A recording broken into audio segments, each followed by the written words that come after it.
ಸ್ನೇಹಿತರೆ, ನಾನಿವತ್ತು ನಿಮಗೆ ಎಕ್ಸ್ಪ್ಲೇನ್ ಮಾಡ್ತಿರೋ ಮೂವಿ ರೀಸೆಂಟ್ ಆಗಿ OTTಯಲ್ಲಿ ರಿಲೀಸ್ ಆಗಿರುವ ಯಮಗಾತಕಿ ಎಂಬ ಕೈಂಡ್ ಆಫ್ ಹಾರರ್ ಹಾಗೂ ಮಿಸ್ಟ್ರಿ ಥ್ರಿಲ್ಲರ್ ಚಿತ್ರ. ಇನ್ನು ಈ ಮೂವಿಯ ಕಾನ್ಸೆಪ್ಟ್ ಏನಂದ್ರೆ, ತಮಿಳುನಾಡಿನಲ್ಲಿ ಒಂದು ಹಳ್ಳಿ ಇರುತ್ತೆ. ಆ ಹಳ್ಳಿಯ ಸರ್ಪಂಚ್ನ ಮಗಳೇ ಚಿತ್ರದ ಹೀರೋಯಿನ್ ಆಗಿರುವ ಲೀಲಾ. ಲೀಲಾಳ ಮನೆಯಲ್ಲಿ ಆಕೆಯ ಅಜ್ಜಿ ಹಾಗೂ ತಾತನ ಕಾಲದಿಂದಲೂ ಕೂಡ ಓಪನ್ ಮಾಡದೆ ಹಾಗೆ ಇಟ್ಟಿರುವ ಒಂದು ನಿಗೂಢವಾದ ಹಳೆಯ ಡೋರ್ ಇರುತ್ತೆ. ಒಂದು ದಿನ ಕಾರಣಾಂತರಗಳಿಂದಾಗಿ ಆ ಡೋರ್ ಅನ್ನ ಓಪನ್ ಮಾಡಬೇಕಾಗುತ್ತೆ. ಆದ್ರೆ ಶಾಕಿಂಗ್ಲಿ ಡೋರ್ ಅನ್ನ ಓಪನ್ ಮಾಡಿ ಕೆಲವೇ ಸಮಯದ ನಂತರ ಚಿತ್ರದ ಹೀರೋಯಿನ್ ಸತ್ತು ಹೋಗ್ತಾಳೆ. ಲೀಲಾ ಆತ್ಮಹತ್ಯೆ ಮಾಡಿಕೊಂಡಿದ್ದಾಳೆ ಅಂತ ಅದನ್ನ ಕವರ್ ಅಪ್ ಮಾಡೋದಕ್ಕೆ ಆಕೆ ಮನೆಯವರು ಬೇಗ ಅಂತಿಮ ಸಂಸ್ಕಾರ ಮಾಡೋದಕ್ಕೆ ಎಲ್ಲವನ್ನ ರೆಡಿ ಮಾಡಿಕೊಳ್ತಾರೆ. ಆದ್ರೆ ಸ್ನೇಹಿತರೆ, ಇಲ್ಲಿಂದ ಚಿತ್ರದಲ್ಲಿ ನೀವು ಗೆಸ್ ಕೂಡ ಮಾಡೋದಕ್ಕೆ ಸಾಧ್ಯವಿರದ ಟ್ವಿಸ್ಟ್ ಗಳು ರಿವೀಲ್ ಆಗೋದಕ್ಕೆ ಶುರುವಾಗುತ್ತವೆ. ಲೀಲಾಳ ಡೆಡ್ ಬಾಡಿಯನ್ನ ಮನೆಯಿಂದ ಹೊರಗಡೆ ತರೋದಿರ್ಲಿ, ಆಕೆ ಡೆಡ್ ಬಾಡಿಯನ್ನ ಅಲ್ಲಾಡಿಸೋದಕ್ಕೂ ಕೂಡ ಯಾರಿಗೂ ಸಾಧ್ಯ ಆಗೋದಿಲ್ಲ. ಅಷ್ಟಕ್ಕೂ ಲೀಲಾಳಿಗೆ ಏನಾಯ್ತು, ಆಕೆಯ ನಿಗೂಢ ಸಾವಿಗೆ ಕಾರಣ ಏನು, ಲೀಲಾಳ ಮನೆಯವರು ಓಪನ್ ಮಾಡಿದ್ದ ಆ ಹಳೆಯ ಕಾಲದ ರೂಮ್ ನಲ್ಲಿ ಏನಿತ್ತು ಹಾಗೂ ಕ್ಲೈಮ್ಯಾಕ್ಸ್ ನಲ್ಲಿ ರಿವೀಲ್ ಆಗುವ ನಾವ್ಯಾರು ಕೂಡ ಗೆಸ್ಸೆ ಮಾಡಿರದ ಶಾಕಿಂಗ್ ಹಾಗೂ ಅನ್ಎಕ್ಸ್ಪೆಕ್ಟೆಡ್ ಟ್ವಿಸ್ಟ್ ಆದ್ರೆ ಎಂಬುದನ್ನ ಈ ವಿಡಿಯೋದಲ್ಲಿ ನೋಡ್ತಾ ಹೋಗೋಣ. ಚಿತ್ರದ ಮೊದಲ ಸೀನ್ ನಲ್ಲಿ ತಮಿಳುನಾಡಿನ ಒಂದು ಸುಂದರವಾದ ಹಳ್ಳಿಯನ್ನ ನೋಡ್ತೀವಿ. ಈ ಹಳ್ಳಿ ನೋಡೋದಕ್ಕೆ ಎಷ್ಟು ಸುಂದರವಾಗಿದೆಯೋ ಅದಕ್ಕಿಂತಲೂ ಜಾಸ್ತಿ ಈ ಊರಲ್ಲಿ ಜಾತಿ ವಿಷಯಕ್ಕೆ ನಾನ್ ಮೇಲು ನೀನ್ ಕೀಳು ಎಂಬ ವಿಷಯಕ್ಕೆ ಆಗಾಗ ಹೊಡೆದಾಟಗಳು ನಡೀತಾನೆ ಇರುತ್ತೆ. ಇದೇ ಊರಲ್ಲಿ ಸೆಲ್ವರಾಜ್ ಎಂಬ ಒಬ್ಬ ಸರ್ಪಂಚ್ ಇರ್ತಾನೆ. ಈ ಸೆಲ್ವರಾಜ್ ತನ್ನ ಹೆಂಡತಿ, ಮಗ, ಮಗಳು, ಸೊಸೆ ಹಾಗೂ ವಯಸ್ಸಾಗಿರುವ ತಾಯಿಯ ಜೊತೆ ವಾಸ ಮಾಡ್ತಿರ್ತಾನೆ. ಈ ಮೊದಲೇ ಹೇಳಿದ ಹಾಗೆ ಈ ಸೆಲ್ವರಾಜ್ ನ ಮಗಳೇ ಚಿತ್ರದ ಹೀರೋಯಿನ್ ಆಗಿರುವ ಲೀಲಾ. ಈ ಸೆಲ್ವರಾಜ್ ನ ಮನೆಯಲ್ಲಿ ಹಲವು ವರ್ಷಗಳಿಂದ ಓಪನ್ ಮಾಡಿರದ ಒಂದು ನಿಗೂಢವಾದ ಡೋರ್ ಇರುತ್ತೆ. ಆ ಡೋರ್ ಅನ್ನ ಓಪನ್ ಮಾಡದ ಹಾಗೆ ಈ ಸೆಲ್ವರಾಜ್ ನ ತಾಯಿ ಯಾವಾಗ್ಲೂ ಕೂಡ ಅಲ್ಲಿ ಕಾವಲು ಕಾಯ್ತಿರ್ತಾಳೆ. ಹೀಗಿರುವಾಗ್ಲೇ ಒಂದು ದಿನ ಲೀಲಾಳ ತಾಯಿಯ ತಮ್ಮನ ಮನೆಯಲ್ಲಿ ಒಂದು ಫಂಕ್ಷನ್ ಇರುತ್ತೆ. ಮನೆಯಲ್ಲಿ ಎಲ್ಲರೂ ಫಂಕ್ಷನ್ ಗೆ ಹೋಗೋದಕ್ಕೆ ಅಂತ ರೆಡಿ ಆಗಿದ್ರೆ ಲೀಲಾ ಮಾತ್ರ ಹೋಗೋದಕ್ಕೆ ಇಷ್ಟಪಡ್ತಿರೋದಿಲ್ಲ. ಲೀಲಾಳ ತಾಯಿ ಲೀಲಾಳಿಗೆ ಬಾಬಾ ಅಂತ ಫೋರ್ಸ್ ಮಾಡ್ತಾ ಇಬ್ಬರ ಮಧ್ಯ ಜಗಳ ಶುರುವಾಗಿ ಲೀಲಾಳಿಗೆ ಉಸಿರಾಡೋದಕ್ಕೆ ಸಾಧ್ಯವಾಗದೆ ಒದ್ದಾಡೋದಕ್ಕೆ ಶುರು ಮಾಡ್ತಾಳೆ. ಸ್ನೇಹಿತರೆ, ಇಲ್ಲಿ ನಮ್ಗೆ ಗೊತ್ತಾಗೋದೇನಂದ್ರೆ, ಚಿತ್ರದ ಹೀರೋಯಿನ್ ಆಗಿರುವ ಲೀಲಾಗೆ ಬ್ರೀತಿಂಗ್ ಪ್ರಾಬ್ಲಮ್ ಇರುತ್ತೆ. ತಕ್ಷಣವೇ ಲೀಲಾಳ ತಾಯಿ ಆಕೆಗೆ ಇನ್ಹೇಲರ್ ನ ಕೊಟ್ಟು ನಾವ್ ಎಲ್ಲಿಗೋ ಹೋಗೋದಿಲ್ಲ, ನಿನ್ನ ಜೊತೆನೆ ಇರ್ತೀವಿ ಅಂತ ಹೇಳ್ತಾಳೆ. ಇಲ್ಲಿಗೆ ಸೀನ್ ಕಟ್ ಆಗಿ ನಂತರದ ಸೀನ್ ನಲ್ಲಿ ಲೀಲಾಳ ಅಣ್ಣ ತನ್ನ ಫ್ರೆಂಡ್ಸ್ ಗಳ ಜೊತೆ ತುಂಬಾನೇ ಟೆನ್ಷನ್ ಆಗಿ ಮಾತನಾಡ್ತಿರೋದನ್ನ ನೋಡ್ತೀವಿ. ಸ್ನೇಹಿತರೆ, ಈ ಲೀಲಾಳ ಅಣ್ಣ ಬಿಸ್ನೆಸ್ ಮಾಡ್ತೀನಿ ಅಂತ ತುಂಬಾನೇ ದುಡ್ಡನ್ನ ಇನ್ವೆಸ್ಟ್ ಮಾಡಿ ಕೈ ಸುಟ್ಟುಕೊಂಡಿರ್ತಾನೆ. ಬಡ್ಡಿ ಕಟ್ಟೋದಕ್ಕೆ ಬೇರೆ ದಾರಿ ಇಲ್ಲದೆ ಯಾರಿಗೂ ಗೊತ್ತಾಗದ ಹಾಗೆ ಊರಿನ ದೇವಸ್ಥಾನದ ದೇವಿಯ ಕಿರೀಟವನ್ನ ಅಡ ಇಟ್ಟಿರ್ತಾನೆ. ಇವನ ತಂದೆ ಸೆಲ್ವರಾಜೆ ಊರಿನ ಸರ್ಪಂಚ್ ಆಗಿದ್ದ ಕಾರಣ ಇವನಿಗೆ ಊರಿನ ದೇವಸ್ಥಾನದ ಬೀಗ ಸಿಕ್ಕಿರುತ್ತೆ. ಈಗ ಇವನ ಫ್ರೆಂಡ್ಸ್ ಗಳು ಇದೇ ವಿಷಯವನ್ನ ಮಾತನಾಡ್ತಾ, ಅನ್ಬು ಇನ್ನೇನು ಕೆಲವೇ ದಿನಗಳಲ್ಲಿ ದೇವಸ್ಥಾನದ ಜಾತ್ರೆ ಬರ್ತಿದೆ, ಅಷ್ಟರೊಳಗಡೆ ನೀನು ಅಡ ಇಟ್ಟಿರುವ ದೇವಸ್ಥಾನದ ಒಡವೆಗಳನ್ನ ಬಿಡಿಸ್ಕೊಂಡು ಬರ್ಲಿಲ್ಲ ಅಂದ್ರೆ ನಾವೆಲ್ಲ ಜೈಲಿಗೆ ಹೋಗ್ಬೇಕಾಗುತ್ತೆ ಅಂತ ಹೆದರ್ತಾರೆ. ಇಲ್ಲಿಗೆ ಈ ಸೀನ್ ಕಟ್ಟಾಗಿ ನಂತರದ ಸೀನ್ ನಲ್ಲಿ ಲೀಲಾಳ ಅಣ್ಣನ ಫ್ರೆಂಡ್ ನ ತಂದೆಯಾಗಿರುವ ರತ್ನಂ ಎಂಬಾತನನ್ನ ನೋಡ್ತೀವಿ. ಈ ರತ್ನಂಗೆ ಇಷ್ಟ ಇಲ್ಲದಿದ್ದರೂ ಕೂಡ ಇವನ ಮಗ ಬೇರೆ ಜಾತಿಯ ಹುಡುಗಿಯನ್ನ ಮದುವೆ ಆಗಿರ್ತಾನೆ. ಇದೇ ಕಾರಣಕ್ಕೆ ರತ್ನಂ ಊರಲ್ಲಿ ತನ್ನ ಮರ್ಯಾದೆ ಹೋಗುತ್ತೆ ಅಂತ ತನ್ನ ಸೊಸೆ ಹಾಗೂ ಮಗನನ್ನ ಮನೆಯಿಂದ ಹೊರಗಡೆ ಹಾಕಿರ್ತಾನೆ. ರತ್ನಂನ ಸೊಸೆ ಬೇರೆ ಜಾತಿಗೆ ಸೇರಿದ್ದ ಕಾರಣ ರತ್ನಂ ಆಕೆ ಕೈಯಿಂದ ಒಂದು ಲೋಟ ನೀರನ್ನ ಕೂಡ ಕುಡಿತಿರೋದಿಲ್ಲ. ಈ ಕಡೆ ಲೀಲಾಗೆ ತಮ್ಮ ಮನೆಯಲ್ಲಿದ್ದ ಆ ಹಳೆಯ ರೂಮ್ ನಿಂದ ತುಂಬಾನೇ ಕೆಟ್ಟ ವಾಸನೆ ಬರೋದಕ್ಕೆ ಶುರುವಾಗುತ್ತೆ. ಮೊದಲೇ ಬ್ರೀತಿಂಗ್ ಪ್ರಾಬ್ಲಮ್ ಇದ್ದ ಲೀಲಾಗೆ ಇದರಿಂದಾಗಿ ಉಸಿರಾಡೋದಕ್ಕೆ ಕಷ್ಟ ಆಗುತ್ತೆ. ಇದನ್ನ ನೋಡಿದ ಲೀಲಾ ತಮ್ಮ ಮನೆಯವರಿಗೆ ಆ ರೂಮ್ ನಲ್ಲಿ ಏನಿದೆ ಅಂತ ಮೊದಲು ಚೆಕ್ ಮಾಡಿ, ಆ ರೂಮ್ ನಿಂದ ಬರ್ತಿರುವ ಕೆಟ್ಟ ವಾಸನೆಯನ್ನ ನಾನು ಉಸಿರಾಡೋದಕ್ಕೆ ಸಾಧ್ಯ ಆಗ್ತಿಲ್ಲ ಅಂತ ರೇಗ್ತಾಳೆ. ಇವರ ಮಾತುಗಳನ್ನ ಕೇಳಿದ ಲೀಲಾಳ ಅಜ್ಜಿ, ಆ ರೂಮ್ ಅನ್ನ ಯಾವುದೇ ಕಾರಣಕ್ಕೂ ಓಪನ್ ಮಾಡೋದಕ್ಕೆ ಹೋಗ್ಬಿಡಿ, ಆ ರೂಮ್ ಅನ್ನ ಓಪನ್ ಮಾಡಿದ್ರೆ ನಮ್ಗೆಲ್ಲ ದೊಡ್ಡ ಗಂಡಾಂತರ ಕಾದಿರೋದಂತೂ ನಿಜ ಅಂತ ವಾರ್ನ್ ಮಾಡ್ತಾಳೆ. ಆದ್ರೆ ತನ್ನ ಮಗಳ ಪರಿಸ್ಥಿತಿಯನ್ನ ನೋಡೋದಕ್ಕಾಗದೆ ಸೆಲ್ವರಾಜ್ ಆ ರೂಮ್ ನ ಡೋರ್ ಅನ್ನ ಓಪನ್ ಮಾಡಿಸಿ ಬಿಡ್ತಾನೆ. ಒಳಗಡೆ ಹೋಗಿ ಆ ವಾಸನೆ ಎಲ್ಲಿಂದ ಬರ್ತಿದೆ ಅಂತ ಚೆಕ್ ಮಾಡಿದ್ರೆ ಒಂದು ಇಲಿ ಸತ್ತಿರುತ್ತೆ. ಈ ಕಡೆ ಲೀಲಾಳ ಅಜ್ಜಿ, ನನಗೆಷ್ಟೇ ಬೇಡ ಅಂದ್ರೂ ಕೂಡ ಆ ರೂಮ್ ಅನ್ನ ಓಪನ್ ಮಾಡಿಬಿಟ್ರಲ್ಲ, ಇನ್ ಮುಂದೆ ನಮ್ಮ ಮನೆಯವರಿಗೆ ಯಾವ ಗಂಡಾಂತರ ಕಾದಿದೆಯೋ ಅಂತ ಹೆದರೋದಕ್ಕೆ ಶುರು ಮಾಡ್ತಾಳೆ. ಇದಾದ ನಂತರ ಸೆಲ್ವರಾಜ್ಗೆ ಏನೋ ಅರ್ಜೆಂಟ್ ಕೆಲಸ ಇದೆ ಅಂತ ರೆಡಿಯಾಗಿ ಹೊರಗಡೆ ಹೋಗ್ತಾನೆ. ಕೆಲಸ ಮುಗಿಸಿಕೊಂಡು ರಾತ್ರಿ ಮನೆಗೆ ಬಂದ ನಂತರ ನೋಡಿದ್ರೆ ವಿನಾಕಾರಣ ತನ್ನ ಹೆಂಡತಿಯ ಮೇಲೆ ರೇಗಾಡೋದು ಹೊಡೆಯೋದೆಲ್ಲ ಶುರು ಮಾಡ್ತಾನೆ. ತನ್ನ ತಾಯಿ ಜೋರಾಗಿ ಕಿರಿಚಿಕೊಂಡಿದ್ದನ್ನ ನೋಡಿದ ಲೀಲಾ ರೂಮ್ ನಿಂದ ಹೊರಗಡೆ ಬರ್ತಾಳೆ. ತನ್ನ ಅಪ್ಪ ತನ್ನ ತಾಯಿಗೆ ಹೊಡೆದಿದ್ದನ್ನ ನೋಡಿದ ಲೀಲಾಗೂ ಕೂಡ ತುಂಬಾನೇ ಕೋಪ ಬರುತ್ತೆ. ಅಪ್ಪ, ನಿನ್ಗೇನಾದ್ರೂ ತಲೆ ಕೆಟ್ಟಿದ್ಯಾ, ಹೊರಗಡೆ ನಿನಗಿರುವ ಟೆನ್ಷನ್ ಅನ್ನ ಮನೆಯ ಹೆಂಗಸರ ಮೇಲೆ ಯಾಕೆ ತೋರಿಸ್ತಿದ್ಯಾ ಅಂತ ರೇಗ್ತಾಳೆ. ತನ್ನ ಮಗಳ ಮಾತುಗಳನ್ನ ಕೇಳಿದ ಸೆಲ್ವರಾಜ್ಗೆ ಮತ್ತಷ್ಟು ಕೋಪ ಬರುತ್ತೆ. ನೀನು ನನ್ಗೇನೆ ಬುದ್ಧಿ ಹೇಳೋದಕ್ಕೆ ಬರ್ತಿದ್ಯಾ ಅಂತ ತನ್ನ ಮಗಳ ಕಪಾಳಕ್ಕೂ ಕೂಡ ಹೊಡೆದು ಬಿಡ್ತಾನೆ. ಇದರಿಂದಾಗಿ ತುಂಬಾನೇ ಬೇಜಾರಾದ ಲೀಲಾ ಅಳುತ್ತಾ ತನ್ನ ರೂಮ್ಗೆ ಹೋಗಿ ಬಿಡ್ತಾಳೆ. ಇದಾಗಿ ಎಷ್ಟೊತ್ತಾದ್ರೂ ಕೂಡ ಲೀಲಾ ಊಟ ಮಾಡೋದಕ್ಕೆ ಅಂತ ರೂಮ್ ನಿಂದ ಎಷ್ಟೇ ಕರೆದ್ರೂ ಕೂಡ ಹೊರಗಡೆ ಬರೋದೇ ಇಲ್ಲ. ಲೀಲಾಳ ತಾಯಿಗೆ ಅನುಮಾನ ಬಂದು ರೂಮ್ಗೆ ಹೋಗಿ ನೋಡಿದ್ರೆ ಶಾಕಿಂಗ್ಲಿ ಲೀಲಾ ಆತ್ಮಹತ್ಯೆ ಮಾಡಿಕೊಂಡು ಸತ್ತೋಗಿರ್ತಾಳೆ. ಇದನ್ನ ನೋಡಿದ ಮನೆಯವರಿಗೆಲ್ಲ ಒಂದೇ ಸಾರಿ ಶಾಕ್ ಆಗಿ ಬಿಡುತ್ತೆ. ಎಲ್ಲರೂ ತುಂಬಾನೇ ಎಮೋಷನಲ್ ಆಗಿ ಅಳುತ್ತಾ ಲೀಲಾಳ ಡೆಡ್ ಬಾಡಿಯನ್ನ ಕೆಳಗಡೆ ಇಳಿಸ್ತಾರೆ. ಲೀಲಾಳ ತಂದೆ ತುಂಬಾನೇ ಎಮೋಷನಲ್ ಆಗಿ ಅಳುತ್ತಾ ನನ್ನ ಮಗಳ ಸಾವಿಗೆ ನಾನೇ ಕಾರಣ ಆಗಿಬಿಟ್ಟೆ, ವಿನಾಕಾರಣ ಆಕೆ ಮೇಲೆ ಕೈ ಮಾಡಬಾರ್ದಾಗಿತ್ತು, ನನ್ನ ಮಗಳನ್ನ ನಾನೇ ಕೊಲೆ ಮಾಡಿಬಿಟ್ಟೆ ಅಂತ ಅಳ್ತಿರ್ತಾನೆ. ಮತ್ತೊಂದು ಕಡೆ ಮನೆಯವರೆಲ್ಲ ಅಳ್ತಿದ್ರು ಕೂಡ ಲೀಲಾಳ ತಾಯಿ ಒಂದು ರೀತಿ ಟ್ರಾಮಟೈಸ್ ಆಗಿರ್ತಾಳೆ. ಆಕೆ ಕೇವಲ ನನ್ನ ಮಗಳು ನನಗೆ ಮೋಸ ಮಾಡಿ ಹೊರಟು ಹೋದ್ಲು ಅಂತ ಅಷ್ಟೇ ಹೇಳ್ತಿರ್ತಾಳೆ. ಮತ್ತೊಂದು ಕಡೆ ಲೀಲಾಳ ಅಣ್ಣ ಅನ್ಬುನ ಫ್ರೆಂಡ್ ಅನ್ಬು ಈ ವಿಷಯ ಏನಾದ್ರೂ ಪೊಲೀಸರಿಗೆ ಗೊತ್ತಾದ್ರೆ ಖಂಡಿತ ಅವರು ಇಲ್ಲಿಗೆ ಬಂದು ಇನ್ವೆಸ್ಟಿಗೇಷನ್ ಶುರು ಮಾಡ್ತಾರೆ. ನಿನ್ನ ತಂಗಿ ಆತ್ಮಹತ್ಯೆ ಮಾಡಿಕೊಂಡಿದ್ರು ಕೂಡ ಆಕೆ ಬಾಡಿಗೆ ಪೋಸ್ಟ್ ಮಾರ್ಟಮ್ ಮಾಡೇ ಮಾಡ್ತಾರೆ. ಅದಾದ ನಂತರ ಕೂಡ ನೀವು ಕೋರ್ಟು ಕಚೇರಿ ಅಂತ ಅಲೆದಾಡಬೇಕಾಗುತ್ತೆ. ಇದರಿಂದಾಗಿ ಸುಮ್ನೆ ಊರಲ್ಲಿ ನಿಮ್ಮ ತಂದೆಯ ಮರ್ಯಾದೆ ಹಾಳಾಗುತ್ತೆ. ಹೇಗಿದ್ರು ನಿನ್ನ ತಂಗಿಗೆ ಬ್ರೀತಿಂಗ್ ಪ್ರಾಬ್ಲಮ್ ಇತ್ತಲ್ವಾ, ಬ್ರೀತಿಂಗ್ ಪ್ರಾಬ್ಲಮ್ ನಿಂದಾನೆ ಆಕೆ ಸತ್ತೋಗಿದ್ದಾಳೆ ಅಂತ ಪೊಲೀಸರು ಬರೋಷ್ಟರಲ್ಲಿ ನೀವೇ ಅಂತಿಮ ಸಂಸ್ಕಾರ ಮಾಡಿ ಮುಗಿಸಿಬಿಡಿ ಅಂತ ಐಡಿಯಾ ಕೊಡ್ತಾನೆ. ಲೀಲಾಳ ಮನೆಯವರು ಕೂಡ ಅದೇ ರೀತಿ ಮಾಡೋಣ ಅಂತ ಡಿಸೈಡ್ ಮಾಡಿ ಮರುದಿನ ಬೆಳಿಗ್ಗೆ ಊರಿನ ಎಲ್ಲ ಜನರಿಗೆ ವಿಷಯವನ್ನ ತಿಳಿಸ್ತಾರೆ. ಹೀಗೆ ಲೀಲಾಳ ಅಂತಿಮ ಸಂಸ್ಕಾರ ಮಾಡೋದಕ್ಕೆ ಅಂತ ಊರಿನ ಜನರೆಲ್ಲ ಲೀಲಾಳ ಮನೆಯ ಬಳಿ ಬರೋದಕ್ಕೆ ಶುರು ಮಾಡ್ತಾರೆ. ಹೀಗೆ ಅಂತಿಮ ಸಂಸ್ಕಾರಕ್ಕೆ ಎಲ್ಲವನ್ನ ರೆಡಿ ಮಾಡಿಕೊಳ್ತಾ 4 ಜನ ಹೋಗಿ ಲೀಲಾಳ ಡೆಡ್ ಬಾಡಿಯನ್ನ ಮನೆಯಿಂದ ಹೊರಗಡೆ ತರೋದಕ್ಕೆ ಪ್ರಯತ್ನ ಪಡ್ತಾರೆ. ಆದ್ರೆ ಶಾಕಿಂಗ್ಲಿ ಲೀಲಾಳ ಡೆಡ್ ಬಾಡಿಯನ್ನ ಮೇಲಕ್ಕೆ ಎತ್ತೋದಿರ್ಲಿ, ಡೆಡ್ ಬಾಡಿಯನ್ನ ಅಲ್ಲಾಡ್ಸೋದಕ್ಕೂ ಕೂಡ ಆ 4 ಜನಗಳ ಕೈಲಿ ಸಾಧ್ಯ ಆಗೋದಿಲ್ಲ. ತಕ್ಷಣ ಮತ್ತಿಬ್ಬರನ್ನ ಕರೆಸಿ ಒಟ್ಟು 6 ಜನ ಡೆಡ್ ಬಾಡಿಯನ್ನ ಎತ್ತೋದಕ್ಕೆ ಪ್ರಯತ್ನ ಪಡ್ತಾರೆ. ಆದ್ರೆ ಈ ಬಾರಿ ಕೂಡ ಅವರ ಕೈಲಿ ಡೆಡ್ ಬಾಡಿಯನ್ನ ಮೇಲಕ್ಕೆ ಎತ್ತೋದಕ್ಕೇನೆ ಸಾಧ್ಯ ಆಗೋದಿಲ್ಲ. ಇದನ್ನ ನೋಡಿದ 6 ಜನಕ್ಕೆ ಒಂದು ರೀತಿ ಆಶ್ಚರ್ಯ ಹಾಗೂ ಶಾಕ್ ಎರಡು ಕೂಡ ಆಗ್ತಿರುತ್ತೆ. ಅದೇ ಸಮಯಕ್ಕೆ ಇದ್ದಕ್ಕಿದ್ದ ಹಾಗೆ ಲೀಲಾಳ ಡೆಡ್ ಬಾಡಿ ಶೇಕ್ ಆಗಿ ಬಿಡುತ್ತೆ. ಇದನ್ನ ನೋಡಿ ಒಂದೇ ಸಾರಿ ಹೆದರಿಕೊಂಡ 6 ಜನ ತಕ್ಷಣವೇ ಮನೆಯಿಂದ ಹೊರಗಡೆ ಓಡಿ ಬರ್ತಾರೆ. ಒಂದು ವೇಳೆ ಲೀಲಾ ಇನ್ನು ಕೂಡ ಬದುಕಿಬಹುದಾ ಅಂತ ಚೆಕ್ ಮಾಡೋದಕ್ಕೆ ಅನ್ಬುನ ಫ್ರೆಂಡ್ ಹೋಗಿ ಲೀಲಾಳ ಬ್ರೀತಿಂಗ್ ಅನ್ನ ಚೆಕ್ ಮಾಡ್ತಾನೆ. ಆದ್ರೆ ಲೀಲಾ ಸತ್ತಿದ್ದಾಳೆ ಅಂತ ಕನ್ಫರ್ಮ್ ಆಗುತ್ತೆ. ತಕ್ಷಣ ಹೊರಗಡೆ ಬಂದು 6 ಜನಕ್ಕೆ ಬೈಯೋದಕ್ಕೆ ಶುರು ಮಾಡ್ತಾನೆ. ಲೀಲಾಳ ಡೆಡ್ ಬಾಡಿ ಹೇಗೆ ಅಲ್ಲಾಡೋದಕ್ಕೆ ಸಾಧ್ಯ, ನೀವೇನಾದ್ರೂ ಕುಡ್ದಿದ್ದೀರಾ, ಸುಮ್ನೆ ಹೊರಗಡೆ ಬಂದು ಎಲ್ಲರನ್ನ ಹೆದರ್ಸ್ತಿದ್ದೀರಲ್ಲ ಅಂತ ರೇಗ್ತಾನೆ. ಅದಕ್ಕೆ 6 ಜನ ಇಲ್ಲ, ಲೀಲಾಳ ಡೆಡ್ ಬಾಡಿ ಶೇಕ್ ಆಗಿದ್ದು ನಿಜ, ನಮ್ಗೆ ಭಯ ಆಗಿ ಹೊರಗಡೆ ಓಡಿ ಬಂದ್ವಿ ಅಂತ ಎಷ್ಟೇ ಹೇಳೋದಕ್ಕೆ ಪ್ರಯತ್ನ ಪಟ್ರು ಕೂಡ ಅವ್ರ್ಯಾರು ನಂಬೋದೇ ಇಲ್ಲ. ಅದಕ್ಕೆ ಅನ್ಬುನ ಫ್ರೆಂಡ್ ಸರಿ ಡೆಡ್ ಬಾಡಿ ಯಾಕೆ ಮೇಲಕ್ಕೆ ಎದೊಳ್ತಿಲ್ಲ, ನಾನ್ ನೋಡ್ತೀನಿ ಬನ್ನಿ ಅಂತ 6 ಜನರನ್ನ ಒಳಗಡೆ ಕರೆದುಕೊಂಡು ಹೋಗ್ತಾನೆ. ಈ ಸರಿ ನೋಡಿದ್ರೆ ಶಾಕಿಂಗ್ಲಿ ಲೀಲಾಳ ಡೆಡ್ ಬಾಡಿ ತನ್ನಷ್ಟಕ್ಕೆ ತಾನೆ ಎದ್ದು ಕುಳಿತು ಬಿಡುತ್ತೆ. ಇದನ್ನ ನೋಡಿ ಒಂದೇ ಸರಿ ಗಾಬರಿಗೊಂಡ ಅವರೆಲ್ಲ ಜೋರಾಗಿ ಕಿರ್ಚುತ್ತಾ ಮನೆಯಿಂದ ಹೊರಗಡೆ ಓಡಿ ಹೋಗಿ ಬಿಡ್ತಾರೆ. ಈಗ ಈ ವಿಷಯ ಅಲ್ಲಿ ಸೇರಿದ ಊರಿನ ಜನಗಳ ಕಿವಿಗೆ ಬೀಳ್ತಿದ್ದ ಹಾಗೆ ಒಬ್ಬೊಬ್ಬರು ಒಂದೊಂದು ತರ ಮಾತನಾಡಿಕೊಳ್ಳೋದಕ್ಕೆ ಶುರು ಮಾಡ್ತಾರೆ. ಅಲ್ಲಿದ್ದ ಒಂದಷ್ಟು ಜನ ಬಹುಶಃ ಲೀಲಾ ದೆವ್ವ ಆಗಿರ್ಬೇಕು, ಆಕೆಗೆ ಯಾವ್ದೋ ಕೊನೆ ಆಸೆ ಇತ್ತು ಅನ್ಸುತ್ತೆ, ಅದಕ್ಕೇನೆ ಆಕೆ ಡೆಡ್ ಬಾಡಿ ಮನೆಯಿಂದ ಹೊರಗಡೆ ಬರ್ತಿಲ್ಲ. ಆಕೆಯ ಕೊನೆ ಆಸೆ ಏನಾಗಿತ್ತು ಅಂತ ಪತ್ತೆ ಹಚ್ಚಿ ಅದನ್ನ ಪೂರೈಸೋವರೆಗೂ ಡೆಡ್ ಬಾಡಿ ಹೊರಗಡೆ ಬರೋದಿಲ್ಲ ಅಂತ ಹೇಳ್ತಾರೆ. ಆಗ ಅಂತಿಮ ಸಂಸ್ಕಾರ ಮಾಡಿಸೋದಕ್ಕೆ ಅಂತ ಬಂದಿದ್ದ ಒಬ್ಬ ಪೂಜಾರಿ ಬಹುಶಃ ಲೀಲಾ ನಮ್ಮ ಬಳಿ ಏನನ್ನೋ ಹೇಳೋದಕ್ಕೆ ಪ್ರಯತ್ನ ಪಡ್ತಿದ್ದಾಳನ್ಸುತ್ತೆ, ಅದೇನು ಅಂತ ನಾವು ಕಂಡುಹಿಡಿಬೇಕು, ಇಲ್ಲ ಅಂದ್ರೆ ಡೆಡ್ ಬಾಡಿಗೆ ಅಂತಿಮ ಸಂಸ್ಕಾರ ಮಾಡೋದಕ್ಕೆ ಸಾಧ್ಯ ಆಗೋದಿಲ್ಲ ಅಂತ ಹೇಳ್ತಾನೆ. ಈಗ ಲೀಲಾಳ ಮನೆಯವರಿಗೆ ಏನನ್ಸುತ್ತೆ ಅಂದ್ರೆ ಲೀಲಾ ಆತ್ಮಹತ್ಯೆ ಮಾಡಿಕೊಂಡಿದ್ರು ಕೂಡ ಆಕೆ ಬ್ರೀತಿಂಗ್ ಪ್ರಾಬ್ಲಮ್ ನಿಂದ ಸತ್ತಿದ್ದಾಳೆ ಅಂತ ಊರಿನವರಿಗೆ ನಾವು ಸುಳ್ಳು ಹೇಳಿದ್ದೀವಿ, ಬಹುಶಃ ನಾವು ಆ ರೀತಿ ಸುಳ್ಳು ಹೇಳಿದಕ್ಕೇನೆ ಡೆಡ್ ಬಾಡಿ ಹೊರಗಡೆ ಬರ್ತಿಲ್ಲ ಅನ್ಸುತ್ತೆ, ನಡೆದದ್ದೇನು ಅಂತ ನಿಜ ಹೇಳೋಣ ಅಂತ ಹೇಳ್ತಾ ಸೆಲ್ವರಾಜ್ ತನ್ನ ಮಗಳು ಆತ್ಮಹತ್ಯೆ ಮಾಡಿಕೊಂಡಿದ್ದಾಳೆ ಅಂತ ಅಲ್ಲಿ ಸೇರಿದ್ದ ಊರಿನ ಜನರಿಗೆಲ್ಲ ನಿಜ ಹೇಳಿಬಿಡ್ತಾನೆ. ಸೆಲ್ವರಾಜ್ ಈ ರೀತಿ ಹೇಳಿ ಮುಗಿಸೋಷ್ಟರಲ್ಲಿ ಆಶ್ಚರ್ಯವೆಂಬಂತೆ ಎದ್ದು ಕೂತಿದ್ದ ಲೀಲಾಳ ಡೆಡ್ ಬಾಡಿ ಮತ್ತೆ ಮಲಗಿಕೊಳ್ಳುತ್ತೆ.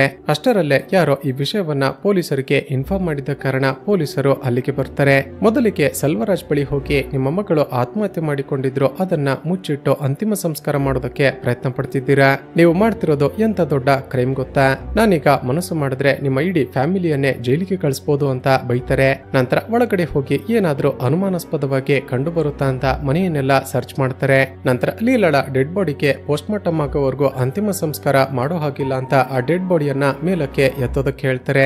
ಈ ಬಾರಿ ಅಲ್ಲಿದ್ದ 8 ಜನ ಸೇರಿ ಡೆಡ್ ಬಾಡಿಯನ್ನ ಮೇಲಕ್ಕೆ ಎತ್ತೋದಕ್ಕೆ ಪ್ರಯತ್ನ ಪಟ್ಟರು ಕೂಡ ಬಾಡಿ ಅಲ್ಲಾಡೋದೇ ಇಲ್ಲ. ಈಗ ಒಂದು ಐಡಿಯಾ ಮಾಡಿದ ಪೊಲೀಸ್ ಆಫೀಸರ್ ಆ ಬೆಡ್ ನ ಸಮೇತನೆ ಮೇಲಕ್ಕೆ ಎತ್ತೋದಕ್ಕೆ ಹೇಳ್ತಾರೆ. ಆದ್ರೆ ಈ ಬಾರಿ ಶಾಕಿಂಗ್ಲಿ ಲೀಲಾಳ ಡೆಡ್ ಬಾಡಿ ಆ ಬೆಡ್ ನ ಸಮೇತನೆ ಸ್ಟ್ರೈಟ್ ಆಗಿ ನಿಂತು ಬಿಡುತ್ತೆ. ಇದನ್ನ ನೋಡಿದ ಪೊಲೀಸರು ಕೂಡ ಅಲ್ಲಿಂದ ಹೆದರಿಕೊಂಡು ಹೊರಗಡೆ ಓಡಿ ಬಂದು ಬಿಡುತ್ತಾರೆ. ಈಗ ಊರಿನ ಜನಗಳು ಮತ್ತೊಂದು ತರ ಮಾತನಾಡಿಕೊಳ್ಳೋದಕ್ಕೆ ಶುರು ಮಾಡ್ತಾರೆ. ಹೇಳಿ ಕೇಳಿ ಲೀಲಾ ಸತ್ತಿರೋದು ಶನಿವಾರ ಸತ್ತಿರೋರು ಯಾರು ಕೂಡ ಒಬ್ಬರೇ ಹೋಗೋದಿಲ್ಲ, ಅವರ ಜೊತೆ ಮತ್ತೊಂದು ಪ್ರಾಣವನ್ನ ತೆಗೆದುಕೊಂಡೇ ಹೋಗ್ತಾರೆ. ಹೀಗೆ ಆ ದಿನ ರಾತ್ರಿ ಆದ್ರೂ ಕೂಡ ಯಾರಿಗೂ ಲೀಲಾಳ ಡೆಡ್ ಬಾಡಿಯನ್ನ ಹೊರಗಡೆ ತರೋದಕ್ಕೇನೆ ಸಾಧ್ಯ ಆಗೋದಿಲ್ಲ. ಹೀಗೆ ಇಲ್ಲಿಗೆ ಸೀನ್ ಕಟ್ ಆಗಿ ಚಿತ್ರದ ಕತೆ ಮರುದಿನ ಬೆಳಿಗ್ಗೆಗೆ ಶಿಫ್ಟ್ ಆಗುತ್ತೆ. ಈಗ ಲೀಲಾಳ ಅಣ್ಣ ಅನ್ಬುನ ಫ್ರೆಂಡ್ ಅವನನ್ನ ಪಕ್ಕಕ್ಕೆ ಕರೆದುಕೊಂಡು ಹೋಗ್ತಾನೆ. ಅನ್ಬು, ನಾವು ದೇವಸ್ಥಾನದ ಒಡವೆಗಳನ್ನ ಅಡ ಇಟ್ಟಿದ್ದೀವಲ್ವಾ, ಬಹುಶಃ ಅದೇ ಕಾರಣಕ್ಕೇನೆ ದೇವಿ ಲೀಲಾಳ ಡೆಡ್ ಬಾಡಿಯನ್ನ ಹೊರಗಡೆ ತರೋದಕ್ಕೆ ಬಿಡ್ತಿಲ್ಲ ಅನ್ಸುತ್ತೆ. ನಾವ್ಯಾಕೆ ಊರಿನ ಜನಗಳ ಬಳಿ ಹೋಗಿ ನಾವು ಒಡವೆಗಳನ್ನ ಅಡ ಇಟ್ಟಿರೋದ್ರ ಬಗ್ಗೆ ಹೇಳ್ಬಾರ್ದು ಅಂತ ಹೇಳ್ತಾನೆ. ಈತ ಹೇಳಿದ್ದನ್ನ ಕೇಳಿದ ಅನ್ಬು ಒಂದು ಟ್ವಿಸ್ಟ್ ಅನ್ನ ರಿವೀಲ್ ಮಾಡ್ತಾನೆ. ಅದೇನಂದ್ರೆ ಅನ್ಬು ಲೀಲಾ ಆತ್ಮಹತ್ಯೆ ಮಾಡಿಕೊಳ್ಳುವ ದಿನವೇ ತಾನು ಅಡ ಇಟ್ಟಿದ್ದ ದೇವಸ್ಥಾನದ ಒಡವೆಗಳನ್ನ ಬಿಡಿಸಿಕೊಂಡು ಬಂದು ತಮ್ಮ ಮನೆಯಲ್ಲಿದ್ದ ಆ ಹಳೆಯ ಕಾಲದ ರೂಮ್ ನ ಒಳಗಡೆ ಬಚ್ಚಿಟ್ಟಿರ್ತಾನೆ. ಇನ್ನೇನು ಮರುದಿನ ಬೆಳಿಗ್ಗೆ ಆ ಒಡವೆಗಳನ್ನ ತೆಗೆದುಕೊಂಡು ಹೋಗಿ ದೇವಸ್ಥಾನದ ಒಳಗಡೆ ಇಡಬೇಕು ಅನ್ನೋಷ್ಟರಲ್ಲಿ ಹಿಂದಿನ ದಿನ ರಾತ್ರಿ ಲೀಲಾ ಆತ್ಮಹತ್ಯೆ ಮಾಡಿಕೊಂಡಿರುವ ವಿಚಾರ ಗೊತ್ತಾಗಿರುತ್ತೆ. ಈಗ ಅನ್ಬು ತನ್ನ ಫ್ರೆಂಡ್ಸ್ ಗಳಿಗೆ ಈ ವಿಷಯವನ್ನ ಯಾರಿಗೂ ಕೂಡ ಹೇಳೋದಕ್ಕೆ ಹೋಗ್ಬಿಡಿ, ಸರಿಯಾದ ಸಮಯವನ್ನ ನೋಡ್ಕೊಂಡು ನಾನೇ ಆ ಒಡವೆಗಳನ್ನ ತೆಗೆದುಕೊಂಡು ಹೋಗಿ ವಾಪಸ್ ದೇವಸ್ಥಾನದ ಒಳಗಡೆ ಇಡ್ತೀನಿ ಅಂತ ಹೇಳ್ತಾನೆ. ಈ ಕಡೆ ಲೀಲಾಳ ಅಜ್ಜಿ ಲೀಲಾ ಸತ್ತು ತುಂಬಾನೇ ಹೊತ್ತಾಯ್ತು, ಆಕೆ ಡೆಡ್ ಬಾಡಿಗೆ ಅರಿಶಿಣ ಕುಂಕುಮವನ್ನ ಇಟ್ರೆ ಆಕೆ ಶಾಂತವಾಗಬಹುದು ಅಂತ ಹೇಳ್ತಾಳೆ. ಅಲ್ಲಿದ್ದ ಹೆಂಗಸರು ಸರಿ ಅಂತ ಒಳಗಡೆ ಹೋಗೋಷ್ಟರಲ್ಲಿ ಅಲ್ಲಿ ಹಾಕಿದ್ದ ಪೆಂಡಲ್ ಬಿದ್ದು ರತ್ನಂನ ತಲೆಗೆ ಏಟಾಗಿ ಬಿಡುತ್ತೆ. ಇದನ್ನ ನೋಡಿದ ಅಲ್ಲಿದ್ದ ಒಂದಷ್ಟು ಜನರು ಇಲ್ಲಿ ಇಷ್ಟು ಜನ ನಿಂತಿದ್ರು ಕೂಡ ರತ್ನಂನ ತಲೆಗೇನೆ ಯಾಕೆ ಏಟಾಯ್ತು, ಬಹುಶಃ ಲೀಲಾ ರತ್ನಂಗೆ ಏನೋ ಸೂಚನೆ ಕೊಡ್ತಿರ್ಬೋದು ಅಂತ ಮಾತನಾಡಿಕೊಳ್ಳೋದಕ್ಕೆ ಶುರು ಮಾಡ್ತಾರೆ. ಇವರ ಮಾತುಗಳನ್ನ ಕೇಳಿದ ರತ್ನಂ ಲೀಲಾಳ ಡೆಡ್ ಬಾಡಿ ಬಳಿ ಬರ್ತಾನೆ. ಹಾಗೂ ಈಗ ಒಂದು ಫ್ಲಾಶ್ ಬ್ಯಾಕ್ ಅನ್ನ ತೋರಿಸಲಾಗುತ್ತೆ. ಸ್ನೇಹಿತರೆ, ಲೀಲಾ ಆತ್ಮಹತ್ಯೆ ಮಾಡಿಕೊಂಡಿದ್ಲಲ್ವಾ, ಆ ದಿನ ಬೆಳಿಗ್ಗೆ ರತ್ನಂ ಒಂದು ಇಂಪಾರ್ಟೆಂಟ್ ಕೆಲಸ ಇತ್ತು ಅಂತ ತನ್ನ ಕಾರ್ ನಲ್ಲಿ ಎಲ್ಲಿಗೋ ಹೋಗ್ತಿರ್ತಾನೆ.